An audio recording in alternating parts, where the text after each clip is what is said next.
नई पीढ़ी आ रही है ना, जो बहुएं के मेरा छोरा उसके चक्कर में घर में झगड़ा करे, पति का प्राण खाए। और आने वाले समय में दिक्कत ये है कि तेरा क्या होगा रे कालिया। ये जो नई पीढ़ी, नई जनरेशन जो हो रही है, अब इनको क्या होना। अभी तक तुम लोग तो निभा रही हो और तुम्हारी बहुएं भी तुम्हें निभा रही हैं, कोई दिक्कत नहीं। पर इसलिए कभी कभी बहुओं से कह दिया करो, हमारी तो निभ गई रे बेटा, अब तेरा क्या होगा। दिक्कत हमारी तो गई। इतने दिन निकल गए, बचे कुछ 7 दिन थे, भागवत में निकल गए। आज कौन सा दिन है? तीसरा। कितना बचा? 4। यूं निकल जाए। कल चौथा हो जाएगा, परसों 5वां, 6ठा।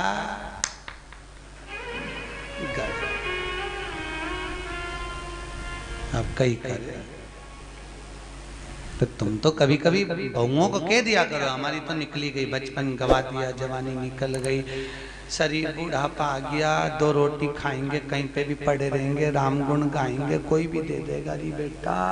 पर दिक्कत तो आजकल के बच्चे इतने प्रश्न करते हैं, और प्रश्न माँ से नहीं करते जितने दादी से करते हैं। सबसे ज्यादा प्राण खाए औलाद दादी की। एक बच्चा दादी के पास आके बोला, दादी दादी। दादी बोली हाँ। एक बार तो टे बोलना, टे। दादी बोली ये टे क्या होता है रे? नहीं दादी तू बोल मुंह से टे, ऐसा बोल दे बस। दादी बोली नहीं बोलूं, पहले बता क्यों बुलवा रहा है। दादी तू बोल तो सही, टे। नहीं बोलूं, पहले बता क्यों बुलवा रहा है। दादी ने 5 रुपए दिए, ले टॉफी खा लेना, अब बता मुझसे टे क्यों बुलवा रहा है। दादी कल मम्मी पापा पलंग पे बैठ के बात कर रहे थे, जब अम्मा टे बोल जाएगी तो सारी जायदाद अपनी हो जाएगी, सारी जायदाद। तो तुम ध्यान रखना रे हो इंदौर वालों, टे मत बोलना भूल से। बच्चे इतना प्रश्न करें। एक छोटा बच्चा अपनी दादी की गोद में आकर बैठ गया, बोला दादी दादी। दादी बोली हाँ। आज वो पड़ोसी है ना लल्लू, हाँ, उसके यहाँ पे बूंदी का रायता बना, बूंदी बनी, सेव बना, पूड़ी बनी, सब्जी बनी, चना की। दादी बोली वो तो बने गई, क्योंकि उसकी दादी मर गई तो 12वें का भोजन बना है। इतने में बच्चा बोला दादी अपने यहाँ कब बनेगा। दादी ने एक धर के दिया। अच्छा बच्चे भी बहुत प्राण खाए तो दादियों के खाए, क्योंकि दादियों को ज्यादा शौक था। बेचारी बहू छोरा छोरी नहीं देवे तो दादी के एक तो कर लो रही, मैं पाल लूंगी, मैं पाल लूंगी, मैं बेटी हूँ, मैं हूं ना संभाल लूंगी, मैं हूं ना संभाल लूंगी, मैं हूं ना संभाल लूंगी। अच्छा इनको ना जाने क्या शौक भगवान। दिन भर अब छोरा बहू का छोरा छोरी हो गया ना, अभी भी आशा लगा के बैठी है, बस बहू क्या छोरा हुआ, मेरे पोते का ब्याह हो जाए, पोता बहू आ जाए, बस मैं सोना की सीढ़ी चढ़ जाऊं। बताओ सुखदेव आश्रम की 4 सीढ़ी चढ़ते नहीं बन रही, सोना की सीढ़ी चढ़ने चली। यहाँ पे तो हापड़ी भरा रही है सोना की चढ़।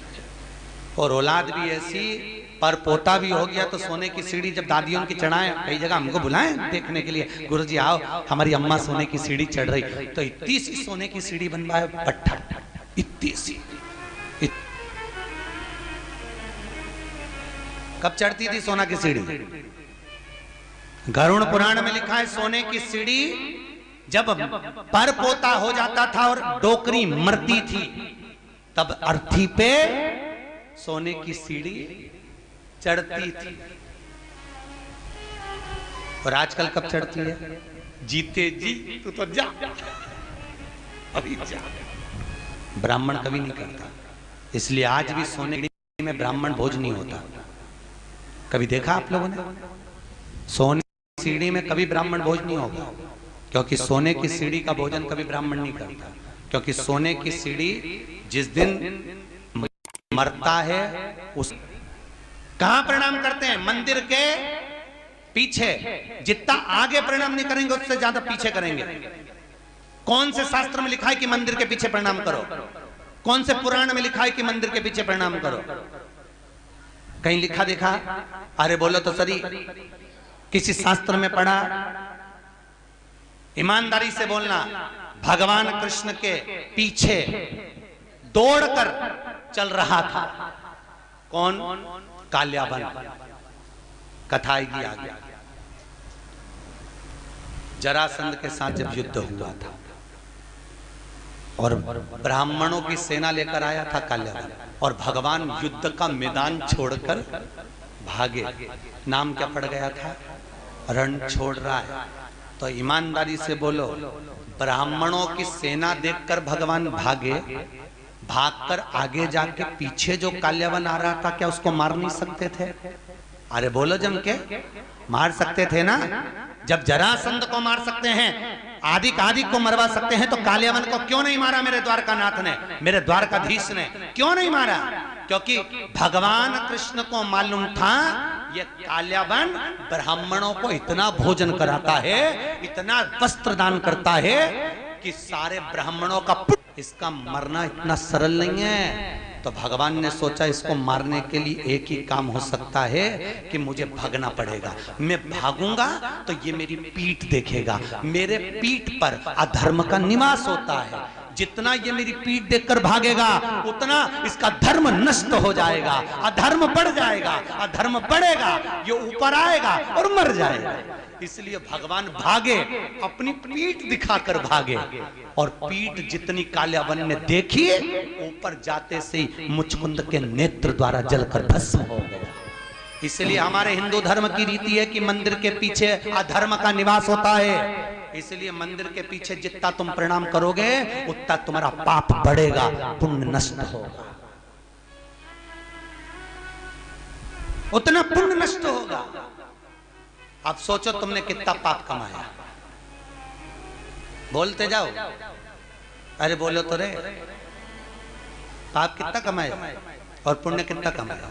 सामने लोग कम प्रणाम करते हैं, बस बेचारी ये परिक्रमा कर रही थी, थक गई, दीवार से टिक के खड़ी हो गई, तो दूसरी ने देखा पीछे प्रणाम करो तो कुछ मिलता होगा, दूसरी ने चालू करी, उसका देखे तीसरी ने चालू करी, तीसरे को देखे चौथी ने चालू करी, पूरा भारत की भूमि सब गंजी हो गई उसी के चक्कर में। सब एक रंग पाने लगे सब। तो बेचारे वो तो कहीं कहीं के संत विद्वान थे, कहीं कहीं के महात्मा विद्वान थे, तो उन्होंने मंदिर के पीछे फोटो चिपका दिया भगवान का कि कम से कम इन्हें पाप तो नहीं लगेगा, तो फोटो चिपका दिया कि कम से कम आगे भगवान का भी दर्शन हो जाएगा। बेचारे संतों ने कृपा कर दी, पर तुम में अक्ल नहीं आई रे दादा, कहीं करे। और पूरे भारत की भूमि पे तुम कहीं पे भी घूम के देखना, जितने मंदिर मिलेंगे सब में पीछे लोग प्रणाम करते मिलेंगे। उनको समझाओ तो कोई समझे वे? अरे बोलो तो सही, क्या मालूम था कि अधर्म समाज पुण्य।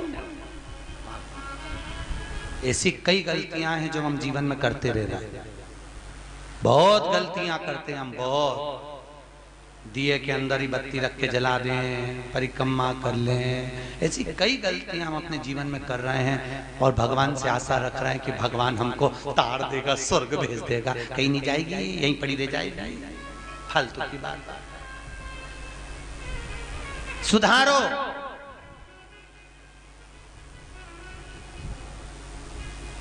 कुछ तो गलत भक्षण करा होगा तो स्वास्थ्य का खराबी हो जाती है।